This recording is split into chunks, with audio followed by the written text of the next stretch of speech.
আপনার চারপাশে অনেক মানুষ আছে যারা কখনোই আপনার উপকারের কথা স্বীকার করবে না। আপনি যতই তাদের উপকার করেন না কেন, তারা কৃতজ্ঞতা তো প্রকাশ করবেই না, উল্টো আপনাকে বুঝিয়ে দেবে যে আপনি অকৃতজ্ঞ। এই মানুষগুলোর কাছ থেকে সবসময় নিজেকে দূরে রাখা উচিত। ক্ষমা একটি মহৎ গুণ। ক্ষমা তাকেই করা উচিত যে অনিচ্ছাকৃত ভুল করে, তাকে নয় যে নিজের ইচ্ছায় ভুল করে। কারণ যে নিজের ইচ্ছায় ভুল করে তাকে আপনি যতবারই ক্ষমা করেন না কেন, সে ওই ভুলটি বারবারই করবে। সাপকে আপনি যতই দুধ কলা দিয়ে ফোসেন না কেন, সুযোগ পেলে সে আপনাকে ছোবল মারবেই। ঠিক তেমনি আমাদের আশেপাশে অনেক মানুষ আছে যাদেরকে আমরা যতই আপন ভাবি না কেন, তারা সুযোগ পেলে আমাদের ক্ষতি করতে এক পাও পিছিয়ে উঠবে না। এই মানুষগুলোর কাছ থেকে সবসময় নিজেকে দূরে রাখা উচিত। কিছু কিছু মানুষ আছে যারা নিজের একাকিত্ব দূর করতে আমাদের সাথে টাইম পাস করে, আর যখন তার একাকিত্ব দূর হয়ে যায় তখন সে আমাদেরকে ছেড়ে চলে যায়। এই মানুষগুলো বড্ড স্বার্থপর হয়।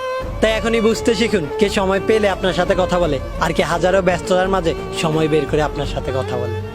কারো কথায় নিজেকে দুর্বল মনে করবেন না, কারণ জীবন মানে যুদ্ধক্ষেত্র, এখানে শত্রু থাকবেই। আর আপনি কখনোই দুর্বল নন, কারণ 40 লক্ষ শুক্রাণুর সাথে যুদ্ধ করেই আপনার জন্ম হয়েছে। একটা কথা মনে রাখবেন, আপনি চাইলেও কখনোই সবার প্রিয় হতে পারবেন না, কারণ জিন্দা থাকলে নিন্দা হবেই, আর মৃত ব্যক্তির প্রশংসা শত্রুও করে। পরিশেষে শুধু একটা কথাই মনে রাখবেন, কে কি বললো বা কে কি বলবে সেটা ভাবার কোনো প্রয়োজন নেই, কারণ জীবনটা আপনার, লোকের নয়। তাই নিজের জীবনটাকে নিজের মতো করে সাজিয়ে নেবেন, কারণ এই শহরে সমালোচনা করতে সবাই পারে, কিন্তু সমালোচিত হওয়ার যোগ্যতা কয়জনই বা রাখে।